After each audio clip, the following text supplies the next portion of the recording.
Hey, what's up guys? Good morning. Hope everyone's having a great day.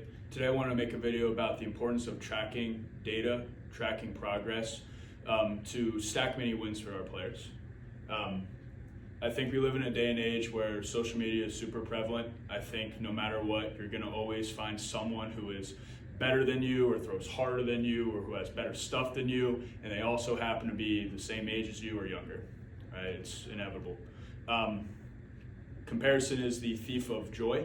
So what we really think that's important here in the program that we're running is looking inward, tracking your own progress. Everyone develops at their own pace per se, and to give these guys confidence, create buy-in for the process of the program, give them more of a long-term outlook.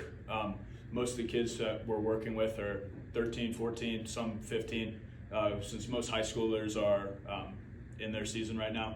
But these kids are looking at 2 to 3 years before recruiting starts, especially with the new NCAA guidelines. But giving them more of an outlook, we're looking at let's get really good in 2 to 3 years. What short-term goals can I set for myself that I can keep steadily climbing to reach that overarching goal? Want to put Finn Fessler on the spot, 13-year-old stud, really good changeup, good feel for off-speed stuff, and he's just one of the many kids who is seeing improvement, which is awesome, right? Finn has jumped about 300 points of peak power, going 20% of his body weight. He's up 4 miles an hour on his med ball throws.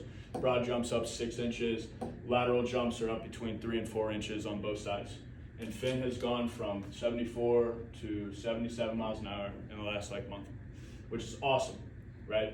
However, right, how most kids are, they are here at one point, some time passes, they're then here, and then some time passes, and then they're here. Plateau effect, right? A lot of kids are be good now, what am I am now, right? And I think it's important to constantly track data, constantly give these guys numbers to see where they are so they can see progression as they go. We retest in 4-week waves. However, every high intensity throw that they make is either on a Rapsodo or with a pocket radar. Most med ball throws are with a pocket radar. Kaiser is touched, will wave between different percentages of body weight, but they're constantly doing it. And Finn, as well as many others, stack many wins. Kaiser rotation goes up. Med ball throw goes up. Broad jump and lateral jumps go up. Rotation gets better. Med ball throws get better. Until we overarching meet our short-term goal, right? It's important to give these kids these numbers so that they understand that although the velocity may not have jumped up to this point, all the indicators that I truly believe that are important, creating ground force, rotating well, are climbing, which would be a strong indicator that hey, it may not be right now, but eventually we're gonna start seeing some numbers pop, right? Also, what we're able to see and what we also track is just our velocity floor, I guess you would call it, right? What your range is.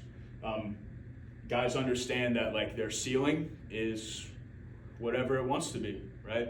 But as long as we're continuing to raise the floor, we know our ceiling's getting higher as well, right? But if you're a coach out there, it doesn't necessarily matter what you test, but it matters that you're constantly testing and retesting, right? Because kids really love the idea that they're getting better, right? Whether it's med ball throws, whether it's Kaiser rotations, whether it's jumps or sprints or whatever have you, if they know they're improving, they know this will take care of itself. So just wanted to share that with you. I was in their shoes. Radar guns weren't as prevalent back then, so unless you went to a showcase or unless you bought one yourself, you didn't really know where you were, right? So you would know you were here at some point in time passed, and then you were here, you didn't really see increments of getting better. So one thing that I truly believe in is as long as we can track, at least these guys have the numbers in front of them as often as possible, we'll keep stacking mini wins. But thank you guys, have a good one.